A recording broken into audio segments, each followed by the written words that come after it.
राजस्थान की सियासत यूं भी दिलचस्प बनी हुई है। हालांकि वहां पर अंदरूनी उठापटक जो है वो तो समीकरण बनाती ही है नए नए, लेकिन साथ ही साथ में प्रधानमंत्री नरेंद्र मोदी और राजस्थान के मुख्यमंत्री अशोक गहलोत एक मंच पर ही बैठे हों और एक दूसरे के बारे में उनको बातें बोलनी हो तो किस तरह का माहौल होगा। आज नाथद्वारा में स्थिति बन गई थी जब एक ही मंच पर अशोक गहलोत और प्रधानमंत्री मोदी थे। प्रधानमंत्री मोदी पहले भी अशोक गहलोत की कुछ दफे तारीफ कर चुके हैं, सबसे सीनियर मुख्यमंत्री के तौर पर उनको इंगित कर चुके हैं। आलोचना के स्तर पर अशोक गहलोत कई बार प्रधानमंत्री मोदी की कई बार आलोचना कर चुके हैं या फिर सियासी तंज कसते हुए नजर आए हैं। एक दूसरे पर कैसे इस मंच पर इन्होंने सियासी तंज कसे हैं वो जानना बड़ा दिलचस्प रहेगा। पीएम मोदी के सामने राजस्थान के मुख्यमंत्री अशोक गहलोत ने कहा कि हम गुजरात से पीछे नहीं बल्कि काफी आगे बढ़ चुके हैं। इतना ही नहीं, सीएम गहलोत ने प्रधानमंत्री से विपक्ष का सम्मान करने की बात भी कही।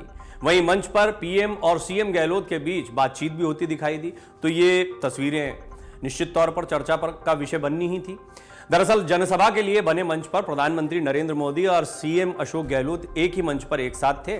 तस्वीरें सामने आई, इसमें नजर आया कि मंच पर दोनों नेताओं ने एक दूसरे से बातचीत की। हालांकि ये बातचीत क्या थी इसके बारे में कोई जानकारी नहीं है। हाँ, जब बारी भाषण की आई तो भाषण के दौरान एक दूसरे के खिलाफ तंज तो हुए, साथ ही साथ में गहलोत जैसे ही भाषण देने के लिए आए मोदी मोदी के नारे लगने लगे। उस समय प्रधानमंत्री मोदी ने क्या किया वो बहुत दिलचस्प है जानना।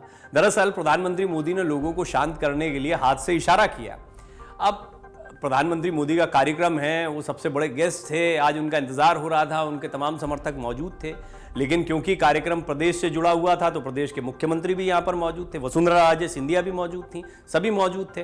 तो अशोक गहलोत जब मंच पर भाषण देने के लिए आ रहे हैं तो मोदी मोदी के नारे लग रहे हैं और इस सब के बीच में प्रधानमंत्री मोदी लोगों को शांत या अपने कार्यकर्ताओं को शांत करते दिखाई दे रहे हैं। इसके बाद मोदी के निर्देश पर भाजपा प्रदेश अध्यक्ष सीपी जोशी ने जनसमूह को शांत करवाया। अभी हाल में सीपी जोशी अध्यक्ष बने हैं। आइए हम आपको बताते हैं कि पीएम मोदी के सामने सीएम गहलोत ने क्या कुछ कहा। सीएम गहलोत ने कहा कि कई गांव तो यहां नाम के रह गए हैं और एक गांव से दूसरे गांव की दूरी बहुत लंबी है। राजस्थान में जब हम सड़कें बनाते हैं, बिजली पहुंचाते हैं, अन्य काम करते हैं तो कॉस्ट ऑफ डिलीवरी काफी ज्यादा है। गहलोत ने कहा कि हम गुजरात से पीछे नहीं बल्कि काफी आगे बढ़ चुके हैं। सीएम गहलोत ने कहा कि कुछ काम अधूरे हैं और कुछ काम पूरे हो रहे हैं।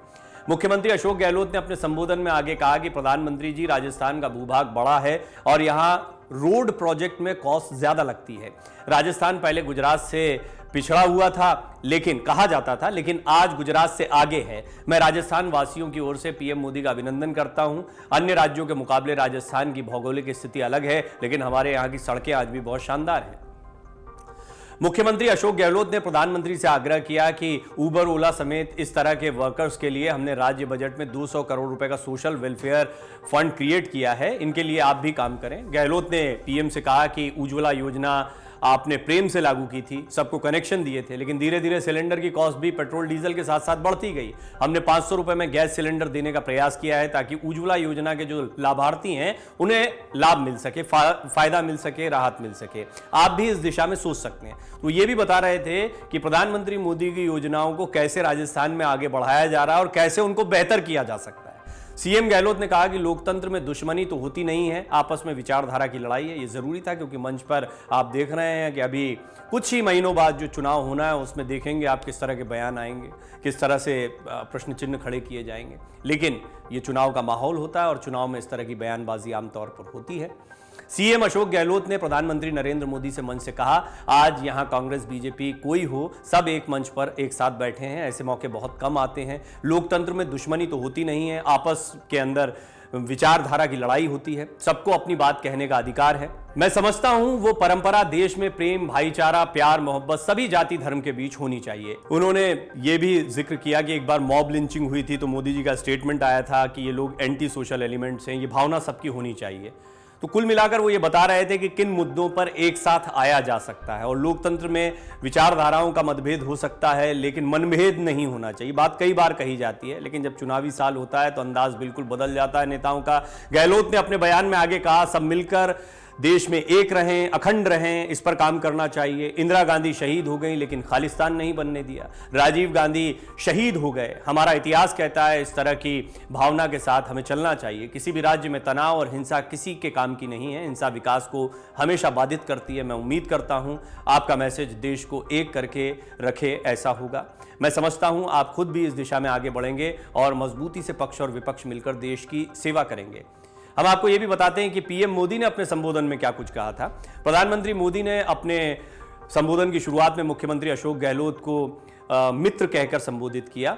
मोदी ने कहा कि राजस्थान भारत का सबसे बड़ा राज्य है। राजस्थान के विकास से देश का भी विकास होगा। आधुनिक इंफ्रास्ट्रक्चर विकास को भी गति देता है। हम आने वाले 25 साल में विकसित भारत के संकल्प की जब बात करते हैं तो उसके मूल में यही इंफ्रास्ट्रक्चर एक नई ताकत बनकर उभर रहा है। आज देश में हर तरह के इंफ्रास्ट्रक्चर बने हैं। अभूतपूर्व निवेश हो रहा है, अभूतपूर्व गति से काम हो रहा है। रेलवे, हाईवे, एयरपोर्ट, हर क्षेत्र में भारत सरकार हजारों करोड़ रुपए निवेश कर रही है। इस साल के बजट में भी भारत सरकार ने इंफ्रास्ट्रक्चर पर 10 लाख करोड़ रुपए खर्च करना तय किया है। प्रधानमंत्री ने विपक्ष पर निशाना साधते हुए कहा कि हमारे देश में कुछ लोग नकारात्मकता से भरे हुए हैं। देश में कुछ भी अच्छा होते हुए देखना नहीं चाहते हैं। तब उन्हें सिर्फ उन विवाद खड़ा करना ही अच्छा लगता है। जो कदम कदम पर वोट के तराजू पर हर चीज को तोलते हैं, वो देश को ध्यान में रखकर योजना नहीं बना पाते हैं। हम कई बार देखते हैं गांव में बनी टंकी 4-5 साल में छोटी हो जाती है। सड़क और फ्लाईओवर अपर्याप्त होने लगते हैं। प्रधानमंत्री मोदी ने यह भी कहा कि पिछले 9 साल में राजस्थान का रेल बजट भी 2014 की तुलना में 14 गुना बढ़ा है। बीते 9 साल में राजस्थान के लगभग 75% रेलवे नेटवर्क का बिजलीकरण हो चुका है। यहां गेज परिवर्तन और दोहरीकरण का बड़ा लाभ डूंगरपुर, उदयपुर, चित्तौड़गढ़, पाली, सिरोही और राजसमंद जैसे जिलों को मिला है। हालांकि देखिए, समझने जैसी बात है, एक कार्यक्रम था, लेकिन प्रधानमंत्री की रैली जो है निश्चित तौर पर विधानसभा चुनाव प्रचार का अभियान माना जा रहा है। खबरों के मुताबिक पीएम मोदी की रैली के बाद अगले 2 हफ्ते में केंद्रीय मंत्री अमित शाह, राजनाथ सिंह, भाजपा अध्यक्ष जेपी नड्डा भी वोटर्स को साधने के लिए राजस्थान की ओर कूच करेंगे। बीजेपी का यह काम करने का अंदाज रहा है। एक चुनाव खत्म हुआ, दूसरे चुनाव में जुट जाते हैं। जैसे कर्नाटक में भी बहुत शुरुआत से ही अमित शाह और तमाम बड़े लोगों की रैलियां होनी शुरू हो गई थी। राजस्थान में भी हम अब देख रहे हैं।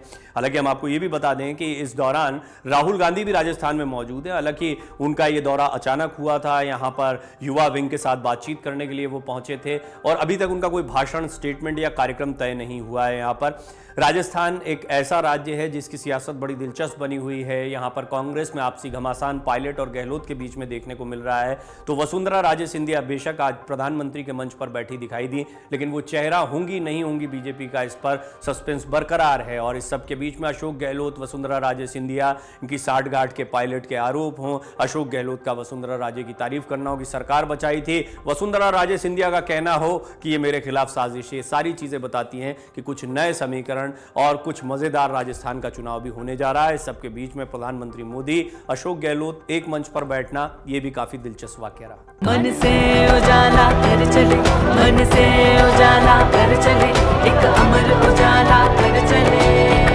उजाला कर चले।